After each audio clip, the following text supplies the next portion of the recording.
Hello everyone, welcome to the meeting tonight. Thank you very much for joining us. I'm going to get started and I'm going to hand over for the first bit on supporting your next steps when you've got these grades and when you've finished your learning at Long Road. And I'm going to ask Harriet Riches, our assistant principal, to talk about that. And again, we can answer some questions on university, apprenticeships, getting jobs as well. Then I'll move on to the summer exam arrangements. So I'm going to hand over to Harriet. I've got to control her slides, so she's going to have to do her best Chris Whitty impression and ask me to move those on. Okay, thanks, Steve. Thanks everyone for coming, and I wanted to use this opportunity to introduce myself. As Steve said, I'm Harriet Riches and I'm a new-ish assistant principal, and I'm responsible for student care, guidance and progression, and I only started in January. So it's great to have the students back on site this week, but I thought this was a good moment before we move on to the main business of the evening, which is all about assessment, just to have a quick reminder about next steps.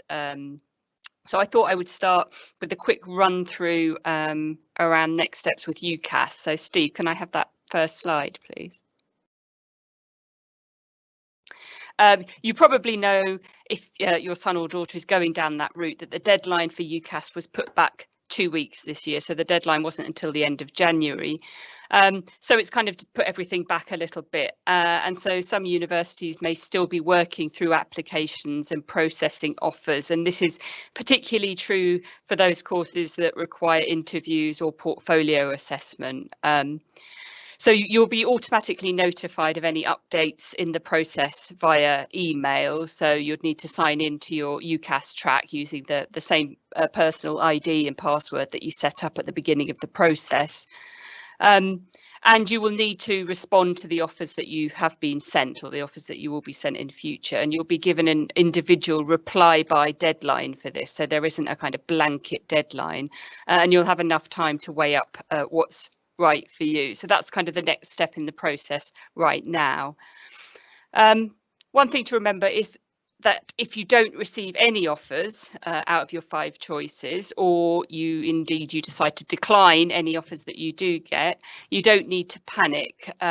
There's a system called UCAS Extra, which is now open, and this is open to everyone that either hasn't had any offers or has rejected all of the offers that they've had.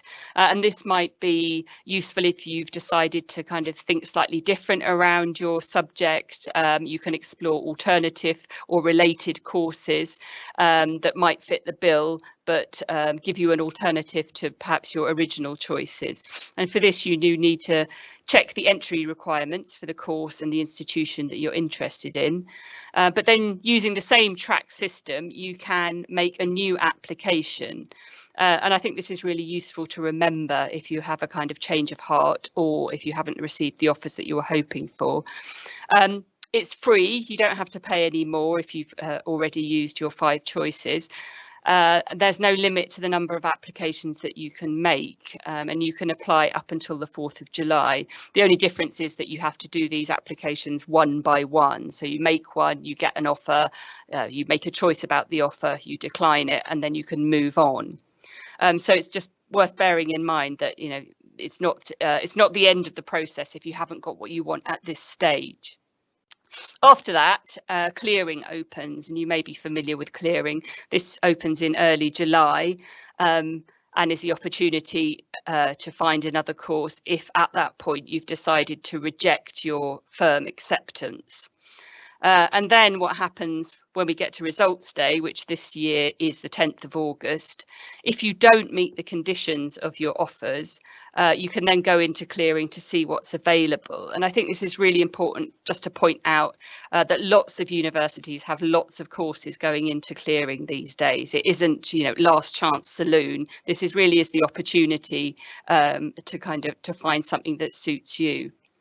And that goes on until kind of September or the beginning of the university term, really. So even if you've kind of missed the UCAS deadline or you haven't got what you want, this is an ongoing process. There's always flexibility.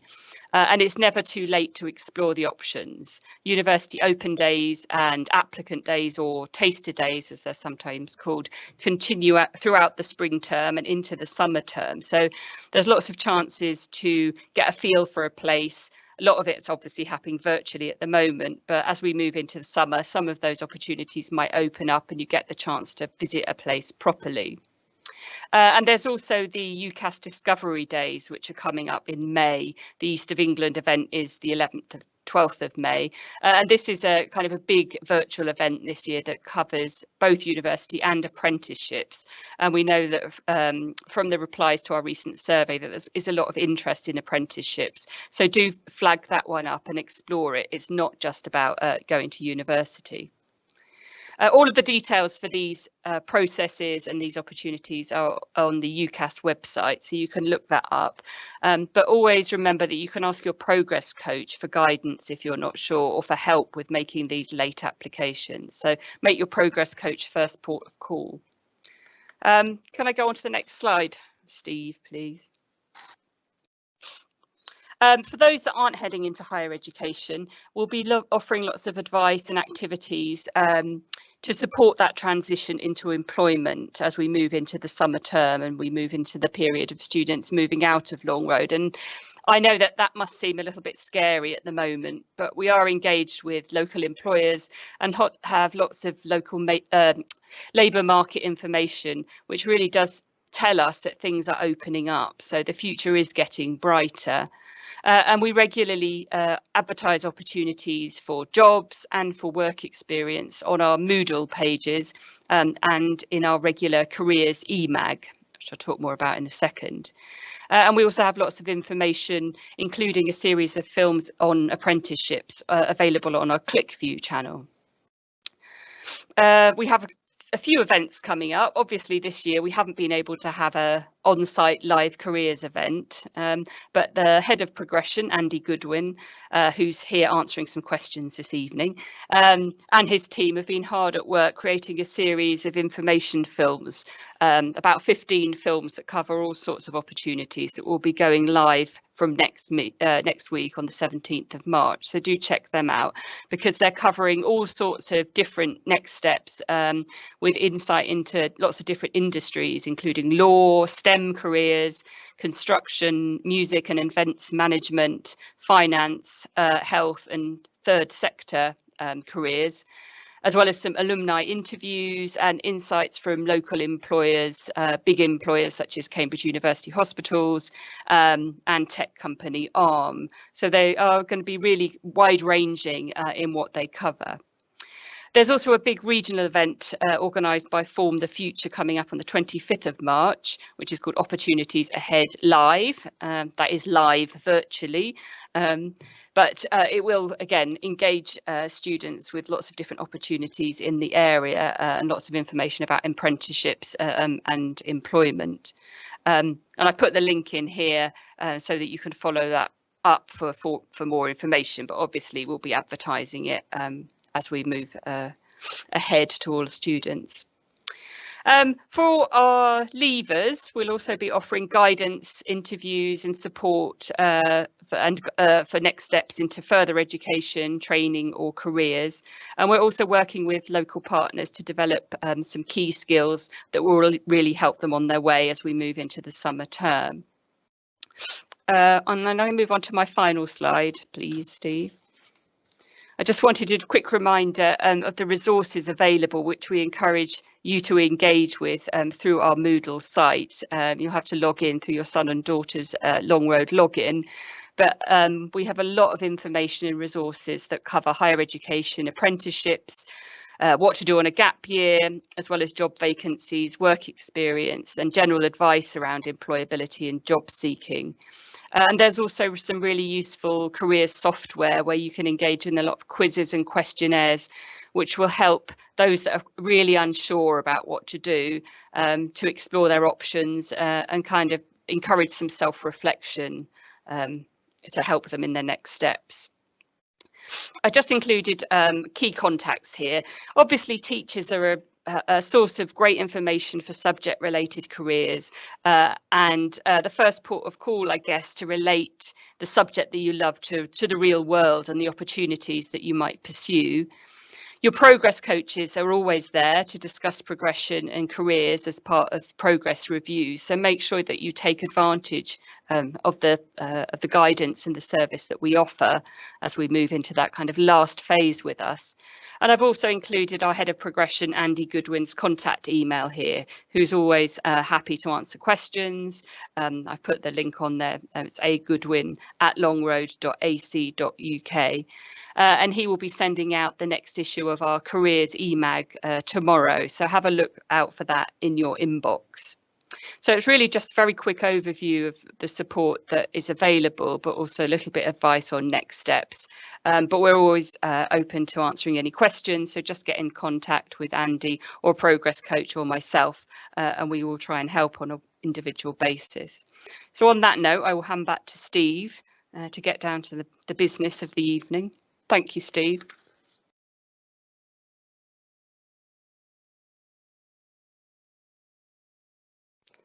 Can't hear you, Steve.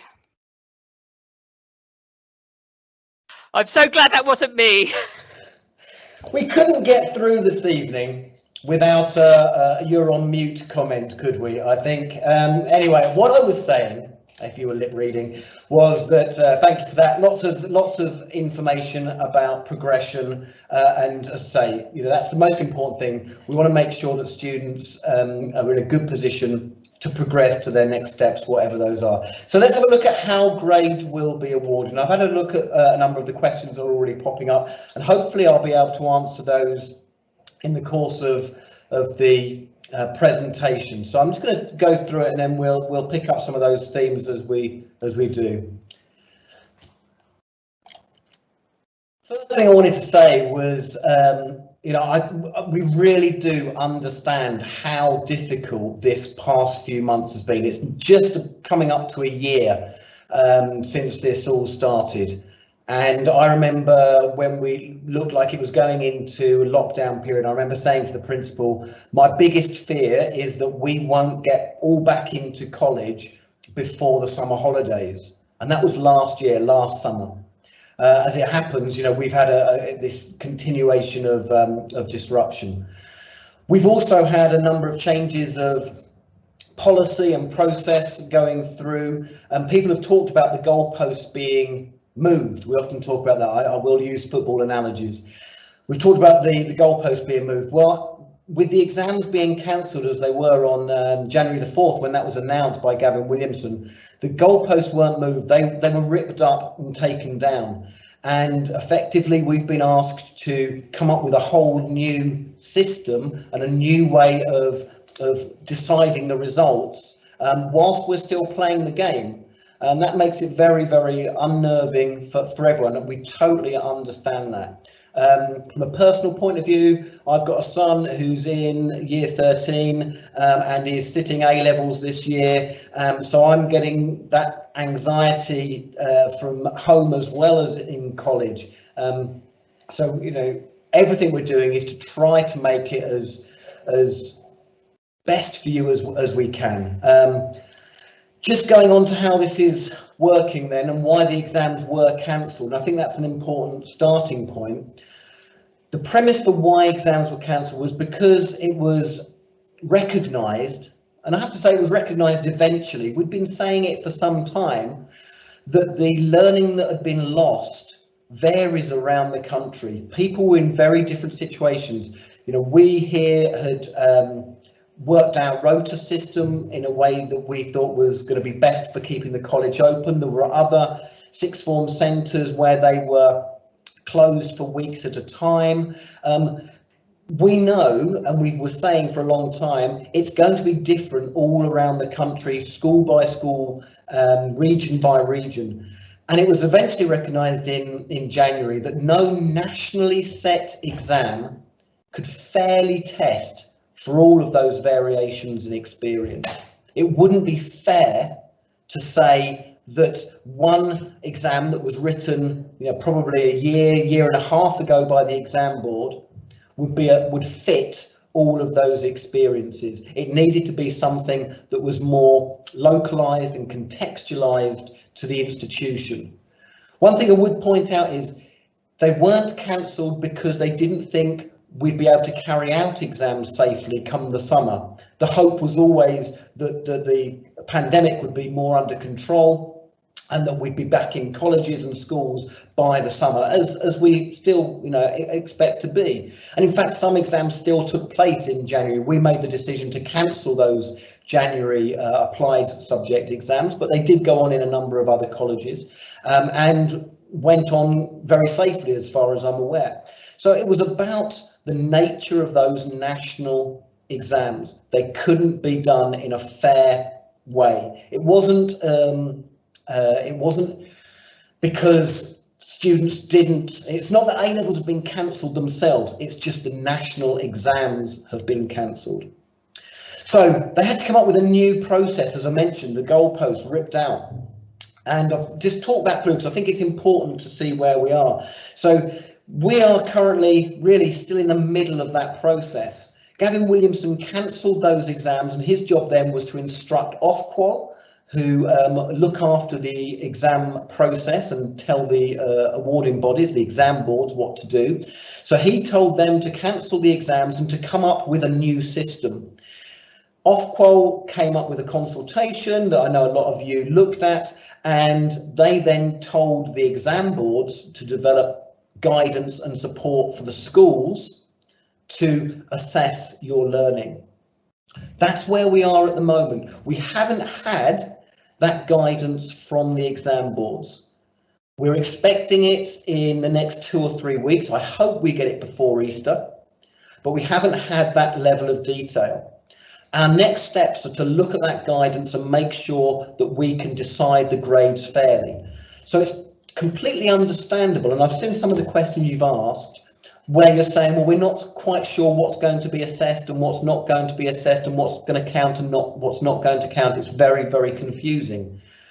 And all I can say is we're not exactly sure either yet. Until we get that detailed guidance, we won't know. What we're trying to do is to give all of our students enough of a heads up now for what we expect to happen, to make sure that we're not doing things really, really quickly and last minute. So what I'm going to say has a caveat that we've still got to receive that guidance, and we can only go on what we know from the Ofqual consultation, from the bits and pieces that we've already heard. When we submit those grades go to the exam boards, and the exam boards will check the quality. That's what they will then do, and Ofqual will check the quality of what the exam boards do. So there's a period of time after we've submitted those grades. First thing that came out of the consultation, if you did the consultation, you'll maybe remember this question, was to get agreement on what grades mean this year. And I think that's a really important starting point. Every year, those grades, those letters, whether they are A, B, C, D, E, whether they are distinction, distinction star, merit pass, they represent something. They have descriptions that sit behind them. And the first questions that Ofqual were asking was, what should they mean this year? And we know that what they're saying is that grades awarded this year to students that are going to be on their certificates, your certificates, right the way through your lives, must be as meaningful and valid to universities and employers as any other year. What we don't want is, and this was suggested at one point, that there was a little asterisk or something next to the grade, or a little proviso on the certificate that said this was the COVID year. The grades don't mean the same thing. That's a really quite a dangerous position to be in. You might get a set of good grades on there, but if it doesn't mean the same, and if people would look at that and say, well, that doesn't mean the same, it's not as valuable, it's got to have the same currency. So what those grades have to represent to universities and employers is they've got to represent your actual knowledge, understanding and skills, what you know, what you understand and what you can do in each of your subjects. So there's a descriptor for each of those grades. If you can see my slide, I don't know how clearly that is, but one of the things the exam boards are going to give us is they're going to give us a detailed description of what each grade represents. So that an employer and a university says, okay, I can see that grade, I now know what that student can do. Those exist already, we're used to working with those, you know, we see those on exam questions, but they're going to give us some more detailed descriptors. We've got to make sure that you fit those descriptors from what we've assessed of your learning. So we've got to do teacher assessed grades, tags. This is a new phrase. Last year they were slightly different. They were centre assessed grades, CAGs. They were different. The CAGs were what we thought you might get had the exam still happened, because we'd done most of the teaching and learning by that point. We'd finished most of the courses by the time that college went into lockdown. So what the centre was asked to do was to say, what do you think these students might have got had they sat the exams? Teacher assessed grades are not the same. We're being told very, very clearly that teachers can assess the student and they know what's been covered on the course. They know what they've taught. So rather than trying to teach you from an unknown exam where they've got no idea what questions might come up, whether something comes up that they haven't been able to teach you, that's been taken away because that's the unfairness of the national exam. We can only assess you, we will be assessing on what you have been able to cover and what you've been able to be taught. That's much, much fairer. It also allows teachers to use their professional judgment rather than trying to come up with some sort of formula. Last year, the centre assessed grades, as you know, because it was in the news, we put forward a set of grades and they were altered by the infamous algorithm. And they've promised this year that that won't happen. And I'll explain how they are going to check the grades that we put in. But they said it won't be via any sort of predetermined formula. It will be the teachers and their professional judgment based on their experience of, and our teachers are very, very experienced and know what an A grade student looks like and can do, and know what a B grade student looks like and can do. They know this, okay, and we're trusting that judgment. One of the big questions that has been asked a lot, and I've talked to students about this, is, okay, well, they've already done this, haven't they? They gave us predicted grades. So can't we just have our predicted grades? Just give us those. We can't just give the predicted grades because they are predicted. They were a prediction of what we thought might happen if those exams took place, the potential for those results. They tend to be quite positive in nature. In other words, we give positive predicted grades based on looking at what we know so far about you and thinking, okay, if everything goes well in the exam, good questions come up, we're assuming you're going to do lots of revision, we're assuming that you're going to really prepare well for those exams, this is what you might get, and we're going to give you the sort of best case scenario for that. We also do predicted grades quite early in the course. I mean, they're done actually at the end of year one, and the end of year one last year for students was quite difficult. We would normally do an end of year one big assessment, and we weren't able to do that. So we had to use, slightly less secure evidence. And teacher assessed grades, as I've just explained, they're not predictions of what might happen or might have happened if the pandemic hadn't happened. We've got to measure what you understand, what you know, and what you can do in those subjects. Predictions, they're prone to error. I'm going to use another footballing analogy, and I apologise for that, but it's a straightforward one. Beginning of the season, I think most of us would have predicted that Liverpool would be in a much higher position than they are now. We also probably would have predicted that West Ham wouldn't be as high as they are now, but things change. Things change. So we can't use the predicted grades. You might still be able to get your predicted grade, you might get higher than your predicted grade, but we can't just use the predicted grades. They're not the same thing as a teacher assessed grade. So what have we got to use then to get that evidence and that assessment? What have we got to do? And I know there's lots of questions on there about that, and there's worry about that. So let me explain what we know so far. What we know so far. We've been told that teacher judgment should be based on a basket of evidence, if you like. A basket of evidence, a collection of different sorts of evidence, not just the endpoint exams that you would have had. And that is going to vary by course. Courses are different. Some courses have got more non-exam work in. So let's take one extreme, art. Art, we already knew weren't going to have an exam this year, and everything is going to be based on the portfolio completed by students. And that's still going to be the case.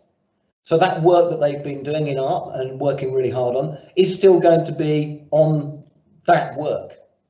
In DT, 50% of it would have been on the non-examined practical assessment, and that will still be the case. What we've got to work out is how we make a judgment on the cancelled exam, the other 50%. In maths, there's no coursework at all, no NEA at all. So we've got to replace the whole of the exam with other assessment. In applied subjects, you've actually been assessed as you go through all the time. So we've got a lot of evidence there, and it's not that different. Some applied subjects, however, had exams that have now been cancelled. So we've got to replace that bit. So the courses will be different depending on what has been cancelled. Remember, it's only the national exams that have been cancelled, not the whole judgment. So what we know is that the assessments we use have got to be fair, they've got to be robust. We've got to cover most of the course. So they have said, and again, we're not sure exactly whether it's 80% of the course, 90% of the course. We're waiting for that guidance. It says we've got to assess you on, it says, enough of the course so that you can progress. So that universities know that you've covered and can do the stuff that they need you to be able to do. We can't send a load of people off to do biology degrees if we can't give them assurance that you can do that biology across most of the course. Not necessarily all of it, but most of it. All of these exams, particularly A-level exams, have got synoptic assessment. That is, there are questions in the exam that show that you understand how the bits link together, that you understand how different units tie together. And we need to assess that. So you've done lots of little bits, little units, topics, whatever, and you need to be able to show your teacher that you understand the links between them. That's one of the things in the grade descriptor. An A grade student can see how things link together. So you can't do that early on in the course. You've got to wait until you get to the end. And there are lots of subjects. You think of subjects like RS and philosophy, where it starts to come together at the end of the course. You start to realise how those bits fit. And once we've done that, we can get that holistic teacher judgment. We won't use a formula, we won't use an algorithm. We don't want to be able to say, or have to say, that this was worth 5%, this was worth 2%, that's worth 20%. Where you've got coursework, so if you're doing history and you've got 20% coursework, we would expect that roughly 20% of the evidence would be from that coursework, as it was planned to be. But we're not sure exactly what's going in these baskets. Key assessments, well, they're fairly rigorous. We'd expect those to go into the basket. Mocks, it says, should go into the basket, but ours were postponed. We were meant to do them this term, and we couldn't do them. So those are some quite rigorous exams that give teachers a lot of evidence They're not designed to do that, but they're designed to give you practice for the upcoming exams. But we weren't able to do those. So we've got to think carefully, how do we make sure we've got enough evidence that's done in that rigorous way? Coursework, definitely in the basket. You've finished your coursework or are about to finish the coursework. It's going to be marked as normal. It's going to be looked at as normal, and it's going to count in the same way as normal. Homeworks and classwork, we're not sure. They vary a lot, don't they? Homework and classwork varies hugely. So will some homework count, other homeworks not? Classwork and tests? And then how do we weigh that basket overall? And we put all of that together. That's what we're waiting for detailed guidance on. But we expect it will look something like this. That some of those more rigorous assessments that we've done and will do will be heavier. They will count for more. You'd expect them to. Those sorts of assessments where you did them in timed conditions, controlled conditions, you did past paper type questions, you would expect those to be weightier than maybe a Kahoot quiz that you did at the end of a lesson, or maybe a quick homework task that was just writing some notes. You wouldn't expect your grade to be based on those solely. So we would expect to be given guidance, and again, I'm giving that caveat, we'd expect to be given guidance that when we look at this basket of evidence, that we should pay more attention to those assessments that we've already done and that we will do in the upcoming term that are more controlled in nature. We hope, we don't know, that we're going to be given quite a lot of freedom in what we're able to use. And we've got to have discussions about how far back do you go, and it might vary course by course. So I've had discussions with teachers where they say, well, actually students in my course, they tend to do their best work towards the end of the course. They tend to really get it. They've really improved towards the end of the course. Other courses have told me, actually, you know what, we're testing really the same sort of level right from the beginning. You know, there's not that much difference between what a student does early and or maybe mid. Okay, so again, it might be different depending on the course. And that might be, again, down to the teacher and course team discussions. What I can promise you is that within a subject, they will be completely consistent. So if you've got 5, 6 different maths classes, all of those math classes will be using the same evidence in the same way. But it might not be exactly the same as a geography class. As I said, geography's got 20% coursework, maths has no coursework. So I know people are worried about the assessment that we're going to be doing after Easter. I want you to try to not worry. Try to not worry. I know my son is worried about it. He really is. I want you to try and think of it a little bit like this. Your teachers know what you've been taught. Rather than preparing you for an exam that they've got no idea. In a normal year, we've got no idea what's going to be in the exams. We only open those packets of papers on the day of the exam, and then the teachers are just as eager to try and find out what was in the exam. We're going to be assessing what we know you have been learning. So that's a real bonus.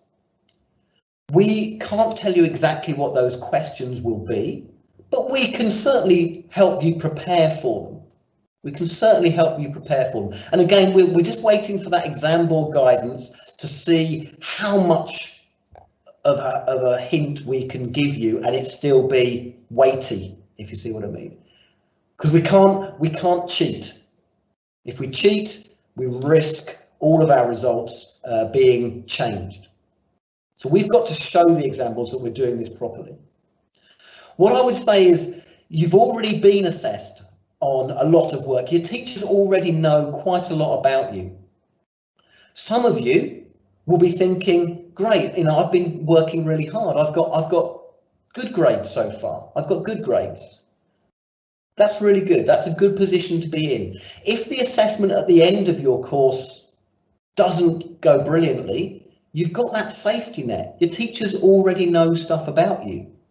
So you've got a safety net that they can say, actually, I know you didn't do as brilliantly in the end of term piece of assessment, but I know that you've already shown me that you understand that in something else that we did earlier on. So I can use that evidence. I think I can use that evidence. For other students, and I know you're out there, you might not be in such a strong position, and you might have been relying on the exams. I've spoken to many students that say, it's a nightmare, the exams being cancelled, because I'm really good at exams and I don't tend to do my best work in homeworks and class and stuff like that. To be honest, I tend to pull it out of the bag at the end of the course. I was hoping those assessments towards the end of the course were what were going to give me my grade. Well, you've still got that opportunity. You've got the opportunity at the end of your course to show teachers what you can do, even if you haven't necessarily shown them that all the way through. What your teachers are going to do next week is they're going to talk to you about what your progress has been so far. That's not to say this is the grade they would give you now, because again, we don't know what that basket is looking like. But they're going to talk to you and they're going to ask you about it. And they're going to say, well, where would you put yourself? What do you think? Where would you be at the moment? Not what do you want, not what you're hoping for, but come on, let's have a look at what we've done so far. How would you make that judgment? Where would you put yourself at the moment? Do you think you're going to need to really use the assessment as a springboard, or are you in a good position already and it's just really going to reinforce what I already know about you, what I already understand about your learning? So think of it more like that. I know it doesn't sound like that, but think of this assessment as an opportunity. What's that assessment going to look like? Is it going to be big exams in the hall, lots of pressure? We're going to try to make sure it's not. We're going to try to make sure that you can demonstrate your understanding and your knowledge in a way that is most comfortable. But we've got to make sure it's rigorous. So if we did assessments in class, and we did them in your normal lessons, and one class got the questions before another class, well, you could argue that the class that did it second had an advantage.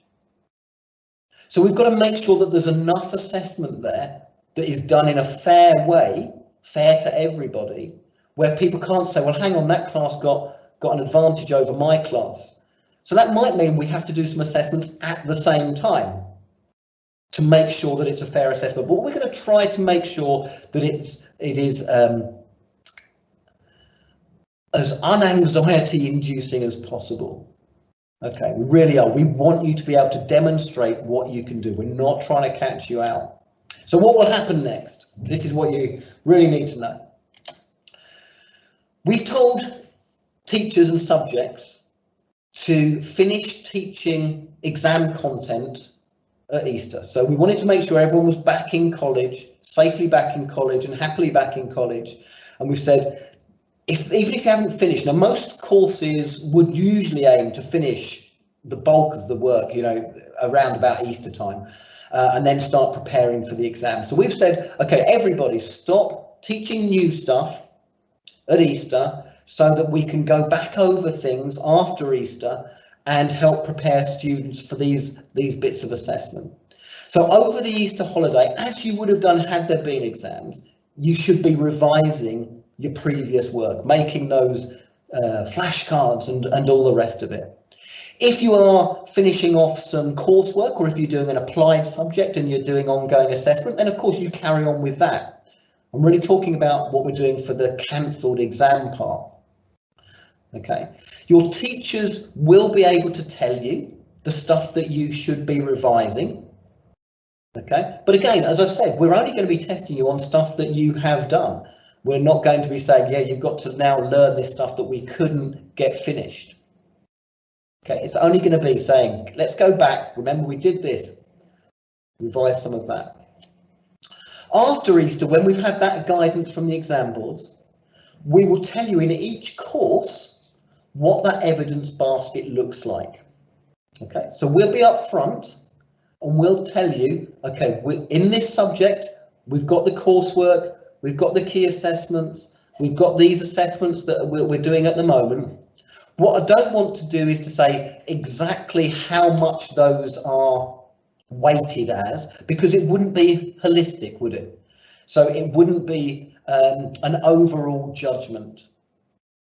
Okay, so we're not going to be talking about grade boundaries and adding up individual marks from individual things, but they will tell you what's in the basket. After Easter then, during that half term, there'll be some ongoing assessment. And what I mean by that is you know, in your lessons, doing some past paper questions, doing some other tasks that allow the teacher to just make sure that they've got and are collecting enough evidence of your understanding, your knowledge and your skills. That's what they're trying to do. They're trying to collect a portfolio of evidence of your ability. We have designated an assessment week of the 17th of May. The reason we've designated that is because we want to collapse the timetable and to create some longer sessions, so longer than an hour and a half lesson, for those subjects where they say we really need to give this past paper question that's going to test the synoptic learning, and it's you know, it's a 1.5 hour thing, and we've got students with extra time. We need to make sure we want to give them enough time to do it. So when we talk about an assessment week, what we're saying is it's a collapsed timetable like we've done before, where we don't have normal lessons, we make some longer time slots and we put assessments in there. Doesn't mean to say they're all going to take place necessarily in a hall, doesn't necessarily mean you're going to have them in every subject. It will depend on the nature of the subject. So it won't be for art. Art don't need it. We're not going to make an assessment week like that. Okay, so unless art say, well, we really need to finish off the portfolio, so we're going to use that extended period of time to do that. So what we mean by the assessment week is we're just changing the timetable. We're not going to have year one students in that week, so we've got more of the college to play with, and we've got enough space, enough time to be able to get any bits of assessment that need that sort of format.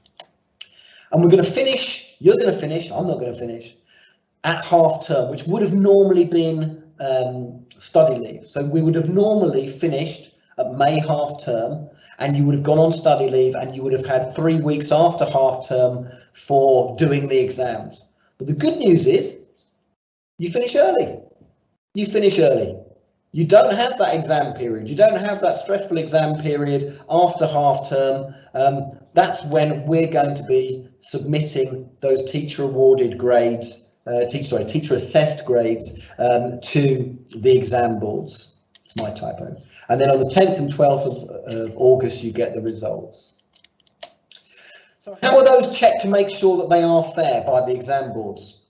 Obviously, we'll do lots of checking in college, and we'll make sure that teachers are trained and that they're marking to the same standard, and they're checking each other's marking, and that they are sharing marking. And you know, so a teacher will confer with another teacher and say, this is what I think a grade C looks like. They'll be doing that in their course teams. When we send those grades off, we've been told that they will look at our previous patterns of results for the college. We don't know exactly how they're going to do that, and whether it's going to, what they've said is it won't be by formula. They've said it'll be checked by humans, and they will check against our previous patterns of results. And because we're a big college, our patterns of results are generally quite stable. They don't vary hugely year on year. So they will look at our pattern of results over the last maybe 3 years when we had exams, and they will see whether the results that we put in look significantly different or not. If they look the same, they'll say, yeah, look, looks like they've put in similar sorts of results to normal. If they look very odd, and I can't define odd, I can't define it. I wish I could, I wish I knew. But let's take it as an extreme. If we put everyone in as triple distinction star and everyone in as A star, they would look at our previous results and go, we don't believe you. You've never had 100% A stars before. No one ever has.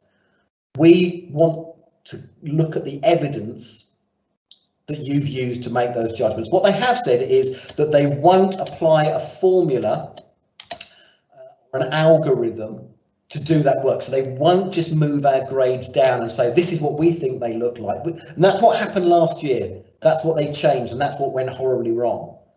This year, what they've said they'll do is if they look odd, they will come back to us course by course and say, show us the evidence that you have given those grades with.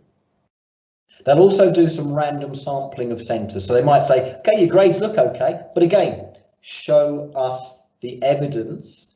And they mean sort of student by student, course by course, sampling, like they do with coursework when we hand coursework in. Show us that evidence so that we can really know. So we really do need to have that evidence. We really do need to. And we've got some, we know we've got some. We don't think we've probably got enough, particularly at the end of the course. You know, we've been in lockdown for a while. So you know, of course, that there will be an appeals process. If you are unhappy with this, that you can appeal. We don't know exactly what that appeals process will look like. In the consultation documents and other documentation that I've gone through, what is clear that you can appeal about is that you can ask us to check whether there were any admin errors, i.e.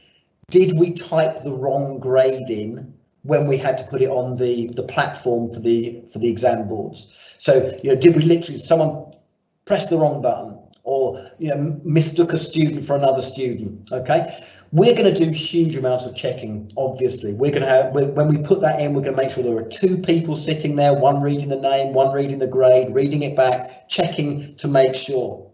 Okay, we're obviously going to do that. But you can ask just to say, is that right? You know, if you're not sure. And you can also ask and check whether we followed the guidance from the exam boards. Now, we're going to be completely transparent. We're going to tell you, we're going to publish policies, we're going to tell you what that guidance is, we're going to tell you what's in the basket of evidence. We're going to, I hope, show you that we have followed the guidance. Of course we're going to follow it. We're going to do things right. We're going to do things right. What you can't appeal about, and this is the same as last year, is you can't just appeal and say, can I just ask for a second opinion? Your teacher knows you best, your courses know you best. You can't appeal to me and say, Steve, Anna in psychology, who's a psychology marker and has marked psychology for hundreds of years. No, that's harsh, not hundreds of years. She's a lot of years. She's marked psychology papers, she's an exam marker, she's done all the training. I can't give a better judgment than Anna on the quality of a psychology piece of work. There's no way I can. Okay, so that's not an appeal area. Okay, if you think we'll wait and see what the exam boards say that you can appeal on, but they have said that you can't just question and say, I don't believe it, I don't believe it. You'd have to have a reason. And that reason might, you know, if you said, actually, I've done all these bits of work, they were all A grade bits of work. Everything I've done is an A grade. All my key assessments were A grade. My coursework was an A grade. And that my teacher's given me a C. Can you explain it? Okay. Final bit from me, just as we end and have a look at some questions. There will be, we understand, autumn exams. They're going to use the papers that would have been used this summer. So they're not making those papers available for these sets of assessments that we're going to be doing. One of the things that would have been weirdly ironic was the exam boards could have said, okay, we're not going to run exams, but here's the papers we were going to set. You could use them in college. So they're not doing that. So any paper questions that you get after Easter will not be the ones that you would have sat in this summer's exams. What they've said, I understand it, is that they're going to keep those for an autumn exam series.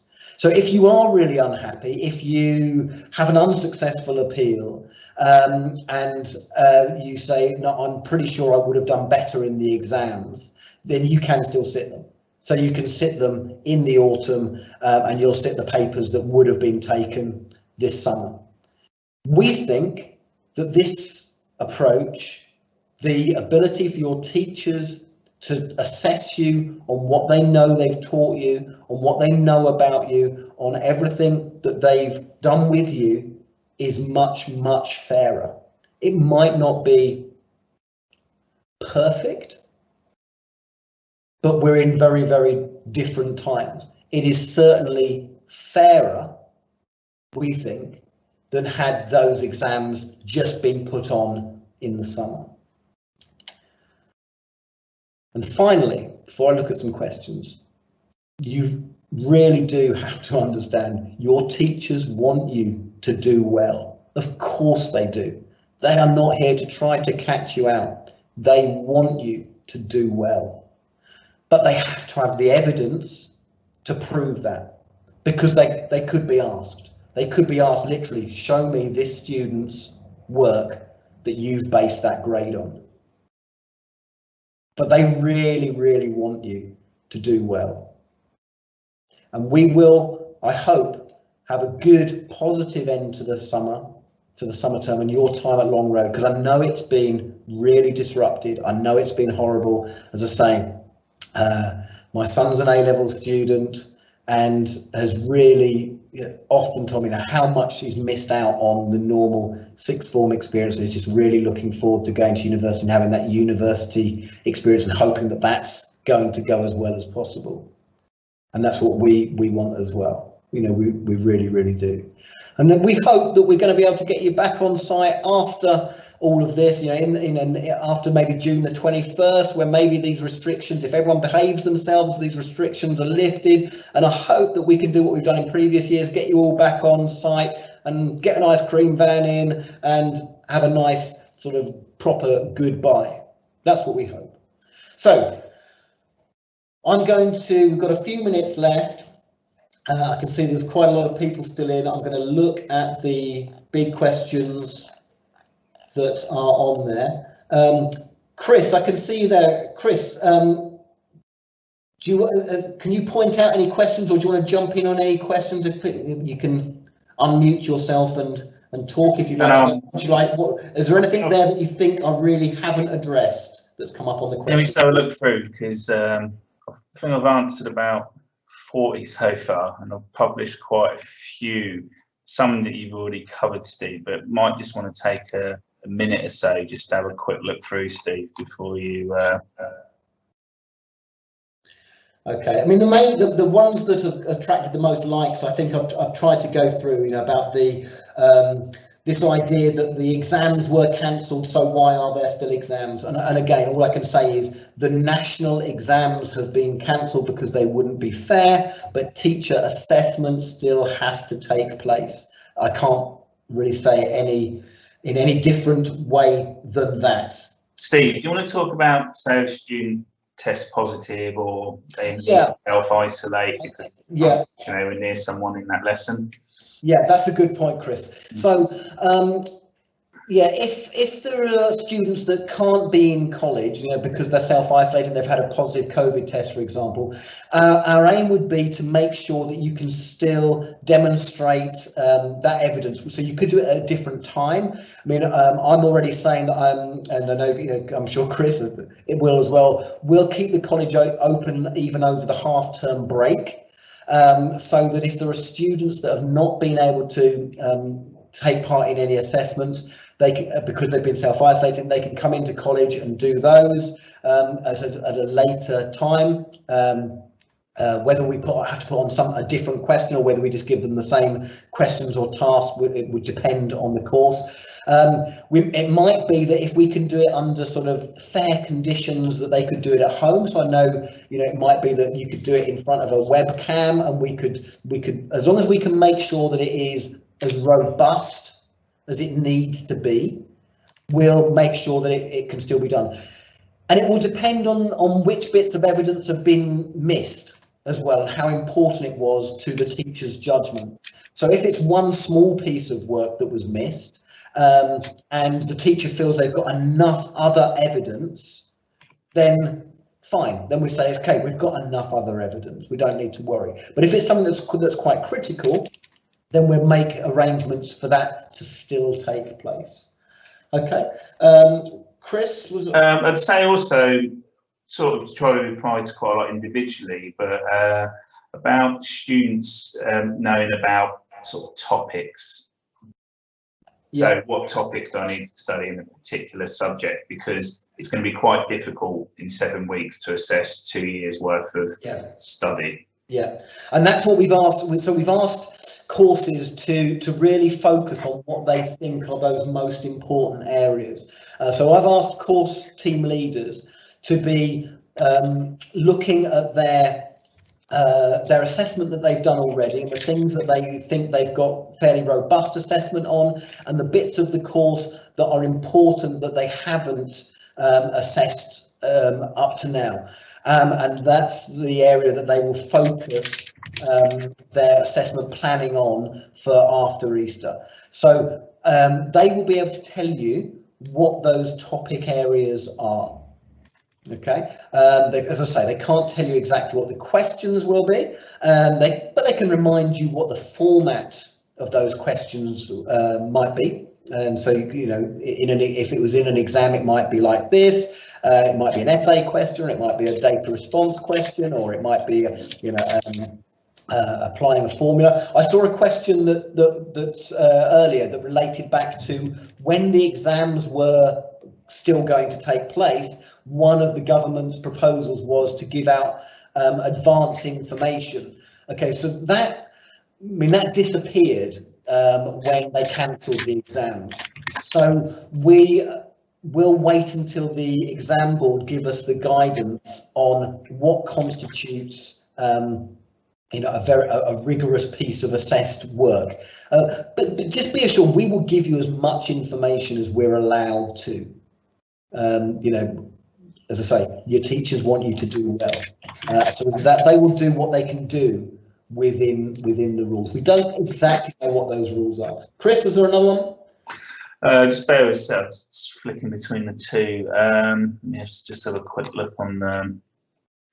I think one of the other ones sort of come through in various guises is that sort of value for key assessments. Yeah. And what I've said to a couple of people asked questions is that when myself and Steve set up sort of a 2-year assessment scheduling key assessments, they were not designed with that we were going to have to use teacher assessed grades. They were designed under the guise that they would be supporting work, looking where students need to develop in preparation for doing exams, often 2 or 3 exams in June.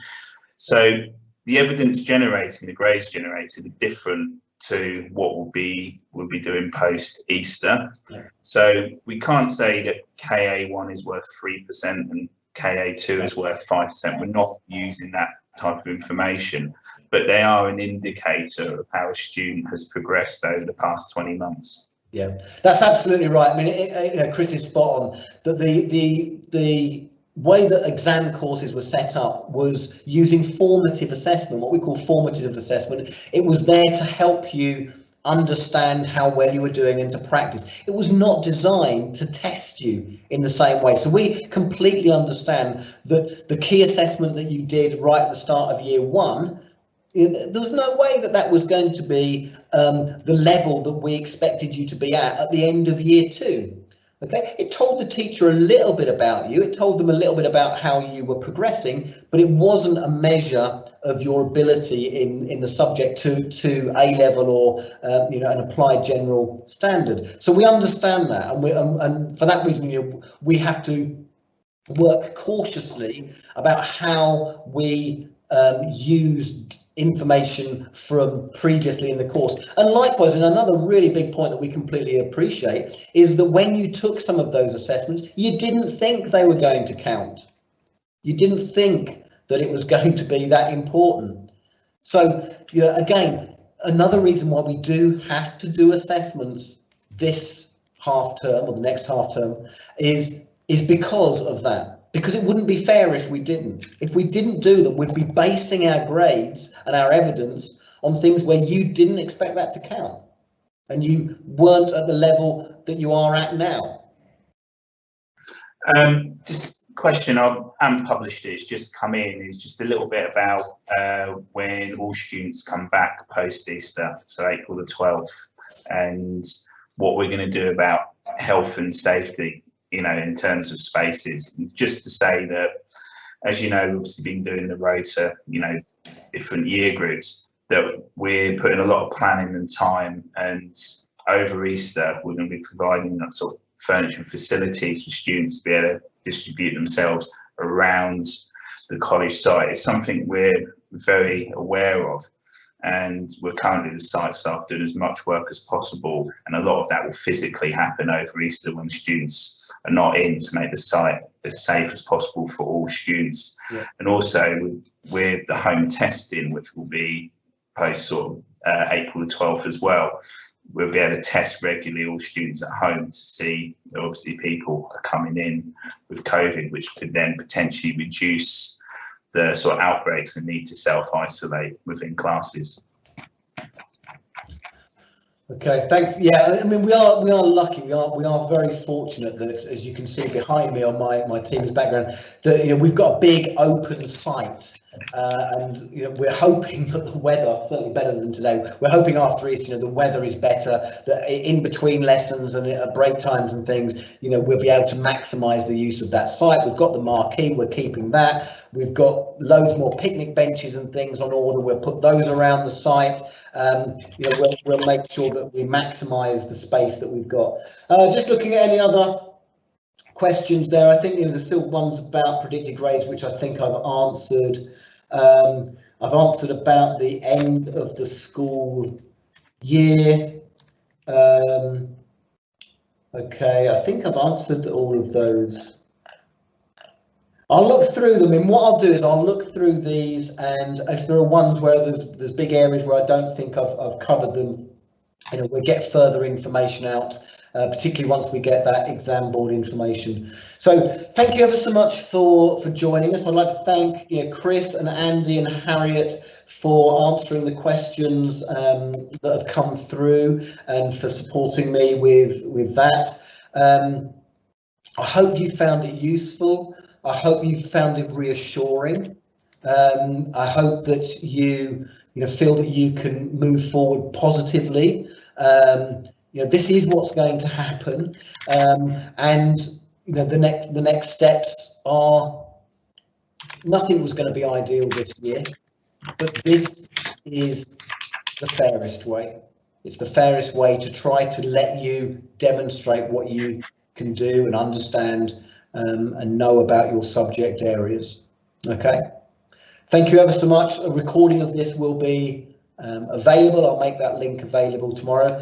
Students, you might need to log in as yourselves and show your parents. I'm not sure whether I can make it completely public or whether it'll only be available for people with a long road email address. I've got to work out the technology.